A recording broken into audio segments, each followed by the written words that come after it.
Assalamu alaikum. You are listening to Radio Sadai Hurriyat Jammu Kashmir. I am Ibn Salam with Kashmir Update. Kashmiris on both sides of the line of control in Pakistan and all over the world will observe Black Day tomorrow, August 5th, to register their protest against Narendra Modi-led fascist Indian government's illegal actions taken on that day in 2019. The Modi regime, in gross violation of the United Nations resolutions and international law, repealed the special status of Indian illegally occupied Jammu and Kashmir by abrogating Article 370 of the Indian Constitution.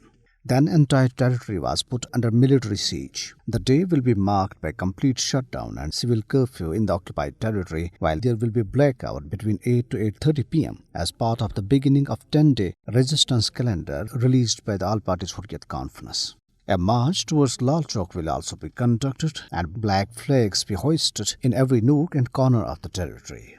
The All Parties Hurriyat Conference, in a statement in Srinagar, reiterated its appeal for observance of 5th August as a Black Day, saying that the unwavering commitment by the brave people of Kashmir has time and again dashed the nefarious designs of India to the ground.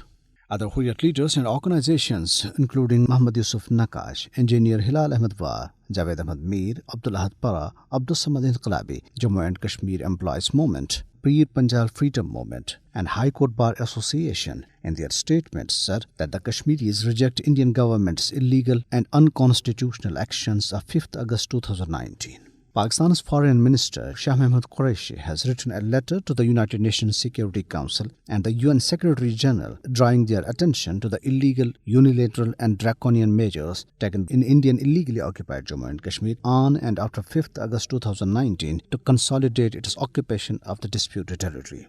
He underlined that all such measures are violations of international law, including the United Nations Security Council resolutions and 4th Geneva Convention, and are ipso facto legally and materially null and void.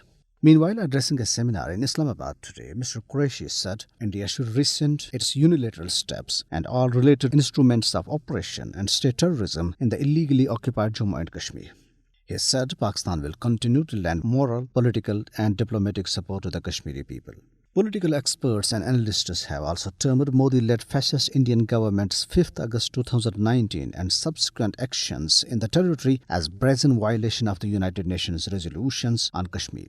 Posters continue to appear in various parts of the territory, appealing people to mark August 5th as Black Day.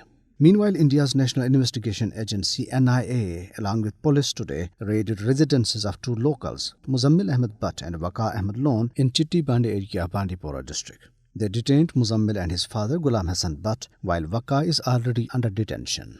People's Alliance for Gupkar Declaration spokesperson Muhammad Yusuf Tarigami, in a statement in Srinagar, said the hawks of BJP's Naya Kashmir has become a joke and asked people to stand united for their rights. On the other hand, Indian Ministry of Home Affairs has admitted that 348 died in police custody and 230 others became victims of political murders in 3 years from 2017 and 2019. A Dalit woman, who is also a social worker, was raped by an upper caste Hindu in Thiruvananthapuram district of India's Kerala state. And this is for now. Have a good night and keep listening to Radio Sadai Hurriyat Jammu Kashmir.